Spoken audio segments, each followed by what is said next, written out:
Okay, so notes 11 is multiplication and division of rational expressions. So first we're going to look at multiplication. So here it gives us the formal definition, and it says let P, Q, R, and S represent polynomials such that Q is not equal to 0 and S is not equal to 0. So when it's saying let them represent polynomials, we're letting them represent some sort of like x squared, x cubed, some sort of function. And it's saying that if we have two functions that are being multiplied together, we can simply just multiply across, just like we do with fractions, okay? So instead of thinking of these as numbers, they're individual functions that we're going to multiply across, okay? Since they're going to be functions, we're going to be able to simplify as we go. And so it's saying the steps here, the general steps. You'll see those as we're going through the problems. But typically the first step is to try to factor out as much as possible. And then we're going to see if anything can cancel before we multiply. Try to make it as easy on us as possible. So for example, we have 5a squared b over 2 times 6a over 10b.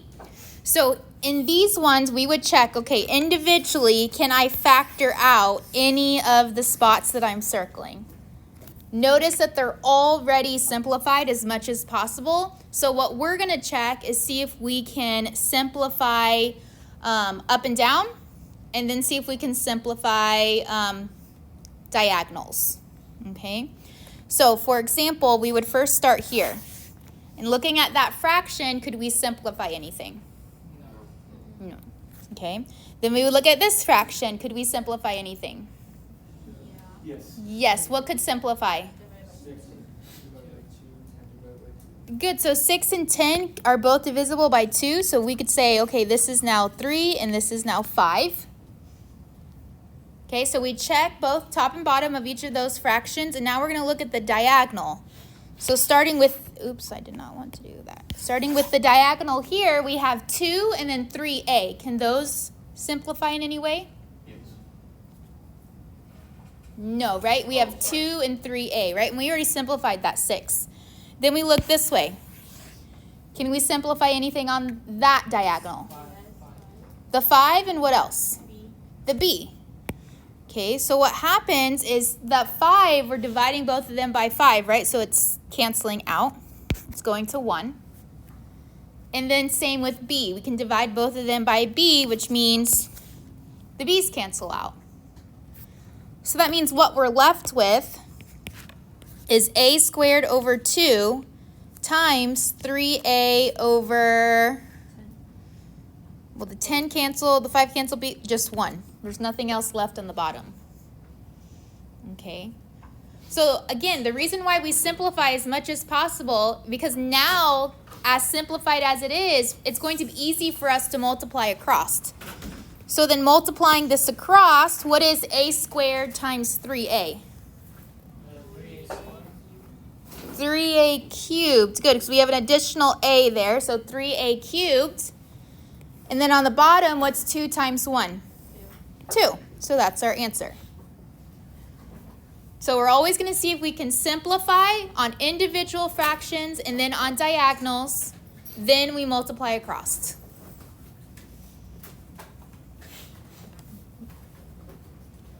So for this one, they made it easy on us by skipping that step where we had to simplify factoring wise, and they just gave us something that didn't need to be factored. But on the next one, you'll notice that we now have polynomials that we could factor or take out a GCF or simplify in some way.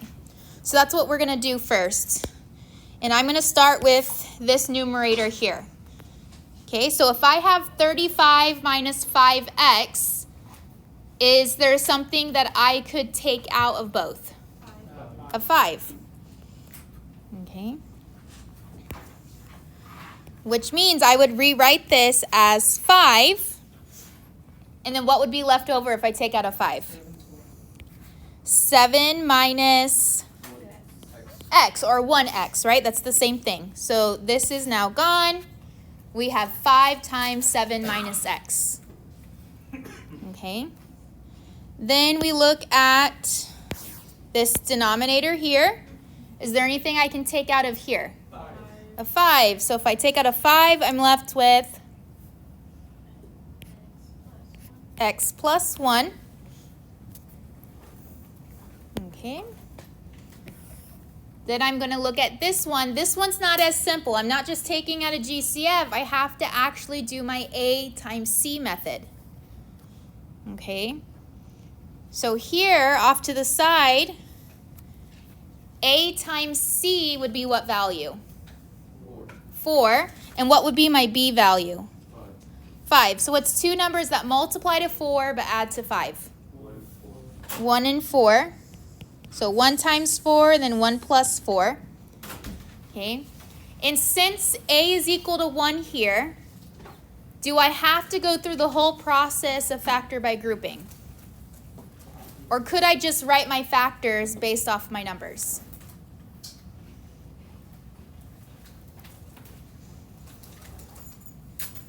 Sorry, what was the question again? So since my equation here has A equal to 1, do I need to continue by factor by grouping, or could my factors just be used with the numbers that I got? Factor by grouping always works, right? But remember in that part of the notes where we did A is equal to 1, and I said if A is equal to 1, I could simply do x plus 1 and x plus 4 without having to go straight to factor by grouping. Okay, so this is one of those things where if you have this tool, right, memorized, it's going to save you some work. Okay, and again, we were only able to do this since A is equal to 1. And remember, A is the number in front of x squared. If A was anything else, then we couldn't use that trick. Okay. And then on the bottom, we have x squared minus 49, which we know is what type of factoring? Good, so perfect squares, which means we take the square root. Okay, so I would be left with what in both my parentheses? X minus 7, x plus 7. Good. Okay, so now that I simplified everything, okay, to make it easy on myself, instead of making it look a little crazy like this, I'm just going to rewrite it, okay? If you don't have the room and you want to leave it like this, that's fine. Okay, so first, I'm going to write down that first part where I have 5 times 7 minus x.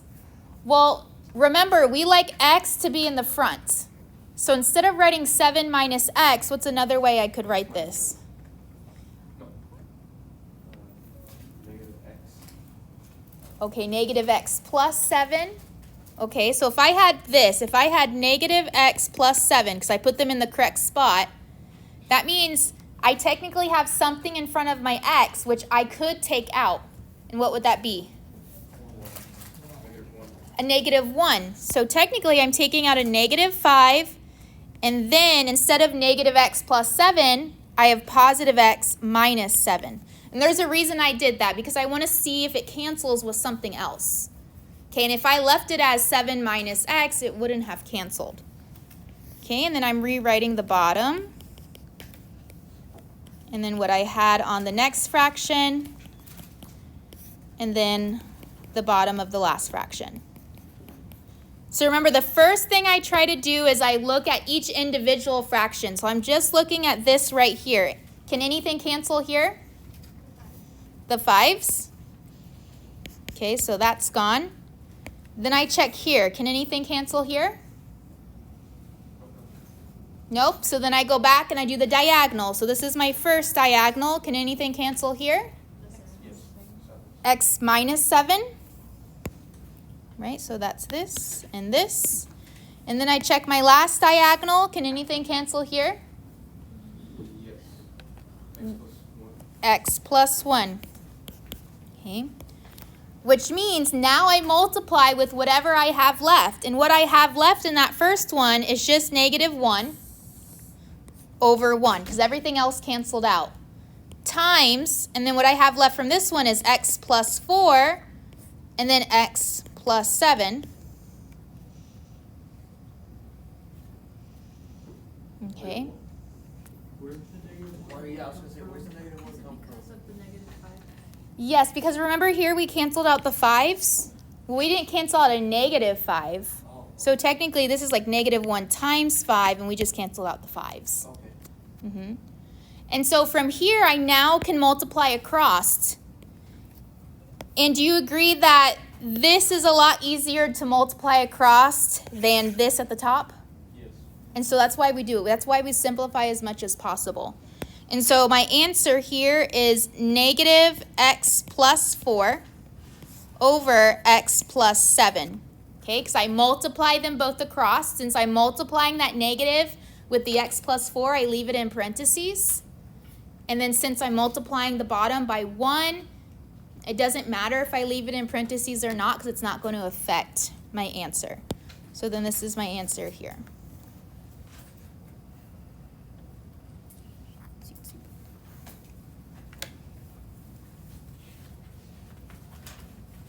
Okay. So if you didn't want to write, let's say, all of these steps here, you could have started canceling from here, right? You could have just went like this, canceled like that. It just gets really messy when you do it all in one area. So for the notes, that's why I'm breaking it apart step by step. But you're more than welcome to continue your canceling from here, and then whatever's left, just multiply across. Okay.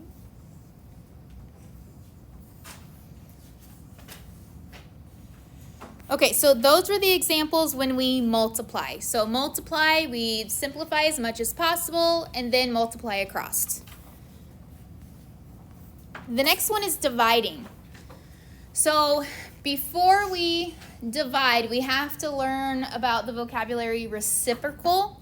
And what a reciprocal means is that we flip a fraction. So for example, if we had the example 4 over 5, what would be the reciprocal of it?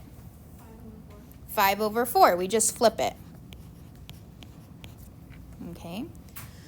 So whenever we're given a multiplication of rational expressions, in this definition here, it gives us the same definition as multiplication where it says that P, Q, R, and S are all polynomials. But it states that if you're dividing two polynomials, that's the same as multiplying by the reciprocal of the second fraction. So notice that we started with R over S, and then we switched it to S over R. So you're going to flip that second fraction always. Okay. Then it turns it back into a multiplication problem, and we just do like we were doing before, go through the steps that way. So for the first example, before we do anything, we need to turn division into multiplication. So in order to do that, we're going to rewrite this and then flip that second fraction. Okay, so this is 5t minus 15 over 2 times 10 over t squared minus 9. Our first step is always to flip that second one when we're multiplying. Okay. Now, yes, sorry? And then we continue. Then we continue exactly like example 1 and example 2. So that'd be the only extra step you'd have to memorize, just to flip the second one. And then from here, we're going to go and see if we can simplify, take out a GCF, factor, any of those things to each part. So starting with the first numerator, can we simplify that in any way? Yes. We could take out a 5, so we would have 5 and then t minus 3. We can't simplify the 2, so I'm going to just bring that down. Times, we can't simplify the 10, so I'm just going to bring that down. And how could we simplify t squared minus 9? Square. It's the perfect square, so how would I write that? T minus 3. T plus 3. T minus 3. T minus 3 plus t, sorry. So I cut you off. T minus 3, t plus 3. Okay, So once we do all that, we take the GCF, we factor, we do everything we need to do, then we start looking at individual fractions. So first we'll start here. Can this simplify in any way? Nope. So then we move on to the next one. Can this one simplify in any way? Nope. And then we look at the diagonal. Can this simplify in any way? What can cancel? Well, t minus 3, right? Not negative 3. T minus 3. Okay, and then what about this one? Can anything cancel? Yes. The 2. So we can divide this by 2. That means that is completely gone. And what's going to be left instead of a 10? 5. A 5. Okay. So now looking at this, can we ever cancel this way? No, we cannot cancel this way. This is telling us to multiply. So technically what we have left on the top is 5 times 5, which is 25. Perfect. Okay, so equals 25. And then on the bottom, the 2 completely gone, t minus 3 completely gone, which means the only thing left on the bottom is what? T plus 3. So that's our answer.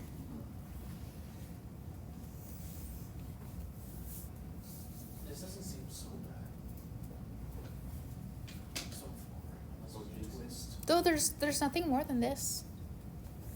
I mean, they're going to be more factoring, right? When we get look, especially at the next example. When we find the final answer, there's no need for parentheses, correct? Unless there's something outside. So for example, if this 2 was still here, then I would have to write 2 and then parentheses. Mm-hmm. Is the one down there that says 3x or y, is that just the same thing as the other two above it? Yes. Kind of look different? Yes. I just- Mm-hmm. Yeah, that one tries to throw you off there, but it's still dividing. Okay, so now we have this example, and it's the same thing, but it's going to be a little more, as in we're going to have to factor every single part, see if we can simplify. But before we do that, our first step is to always do what? Flip between the reciprocal Q and P. Oh, yeah. Flip the second fraction. Yes, flip the second fraction. So that means we have p squared minus 11p plus 30 over 10p squared minus 250 times 2p plus 4 over 30p minus 5p squared. That's our first step always. We rewrite it in multiplication once we flip that second fraction. And then we're just going to go through each of these and we are going to factor. Okay, so starting with this one right here, using the AC method, what would be A times C? 30. 30. Okay, so 30. And what's our B value? 11 or negative 11? Negative 11. Negative 11, because that's going to change our answer.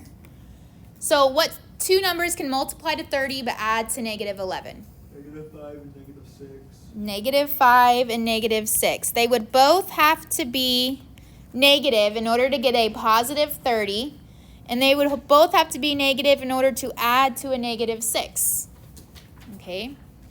So remember, I said if A is equal to 1, we can go straight to our factors. So does A equal 1 here?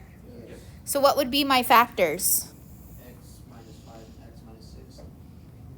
Close. P minus 5, P minus 6. Okay, there was a lot of mistakes like that on the test where you were flipping the variables. I didn't mark you wrong for that, but next time I will. So let's try to practice, like, whatever letter that they give us, that's the letter we use. Flipping the variables. The variable, yeah, variable.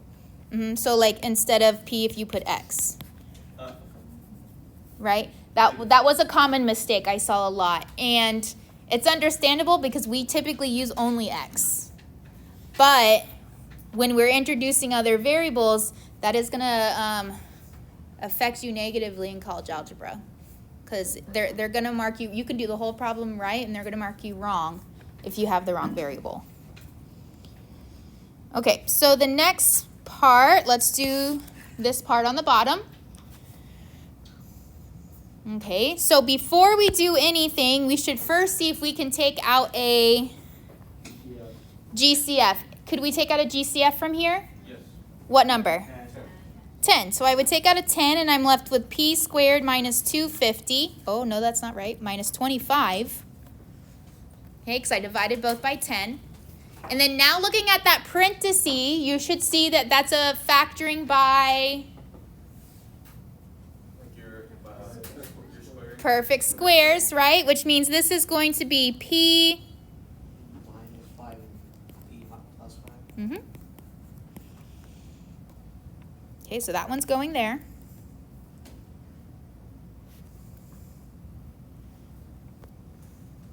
This is why I like to rewrite it at the end, because it's going to be all over the place.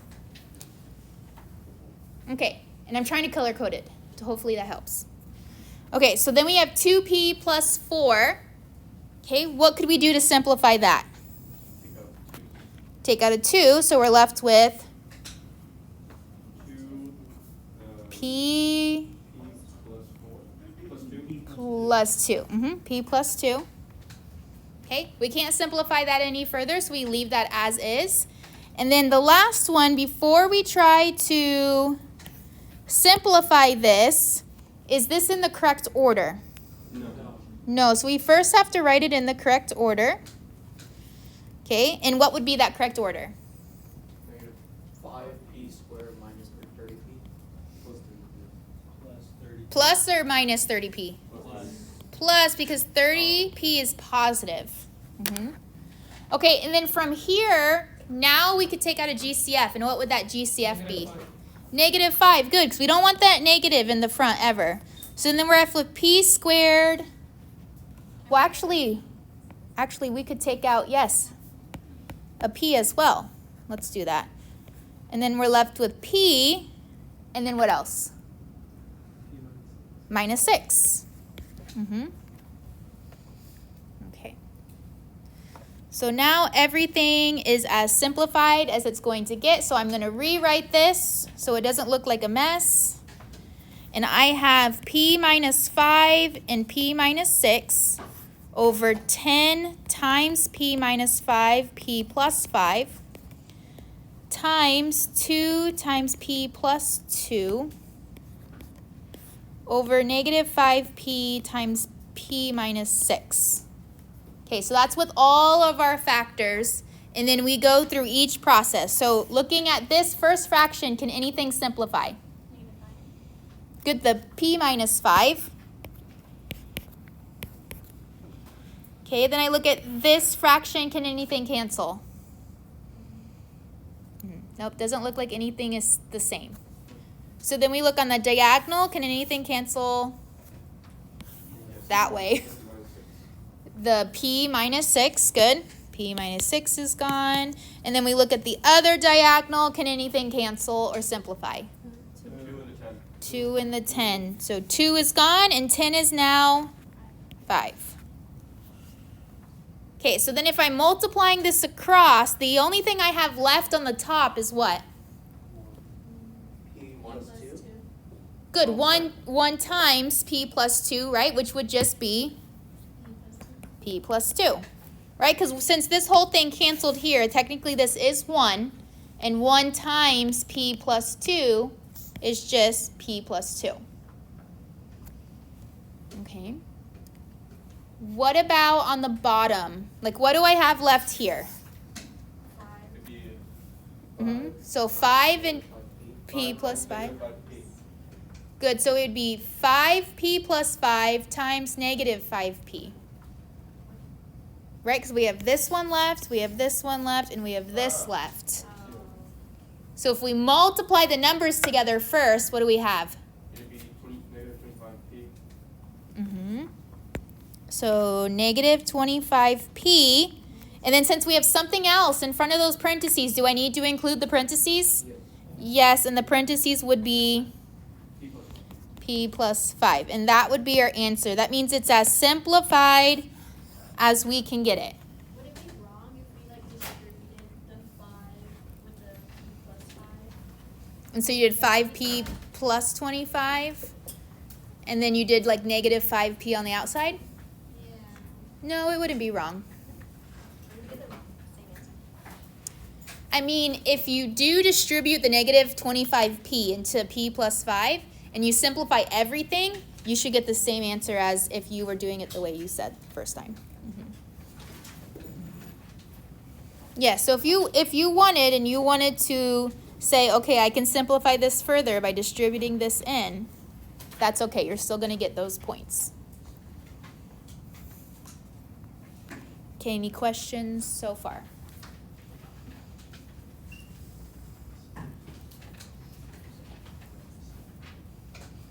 Okay. Okay, so now this one looks a little crazy, but it's okay because we know that this fraction bar right here represents what symbol? Division. So I can rewrite this as 3x over 4y divided by 5x over 6y. So it looks like the problems we've been doing already. Okay, because that middle bar is representing division, which means my first step would be change it to multiply and the reciprocal. Flip that second fraction. Okay, so we have 3x over 4y times 6y over 5x. And then we look at each and see if we can simplify. Anything here? No. No. Anything here? No.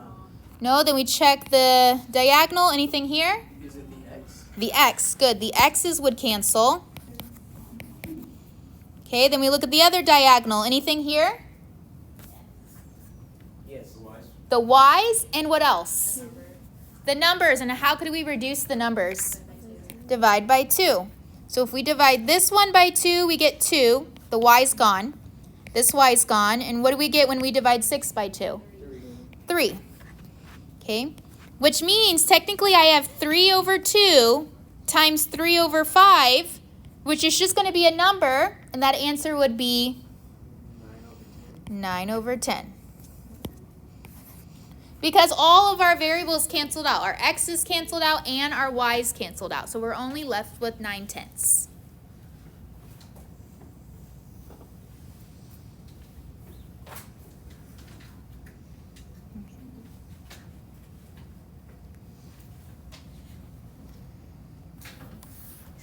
Okay.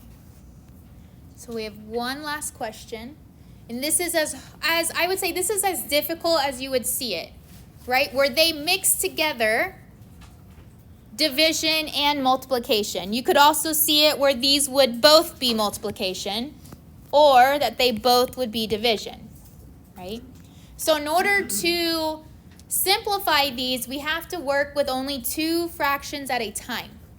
And since we have division and multiplication, I like to work with the multiplication first. So I'm going to start here. Why is that? Well, because I think it's easier. Personal. Is it like the circumstances per problem?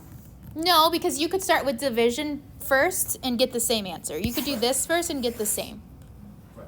So it's, for me, I think it's easier to get the multiplication out of the way, and then we can go and do the division. But again, you could do it either way. So if I'm starting with multiplication, I'm going to just look at those 2 fractions and then do our same process. Okay, I look at the top and bottom. Can anything cancel?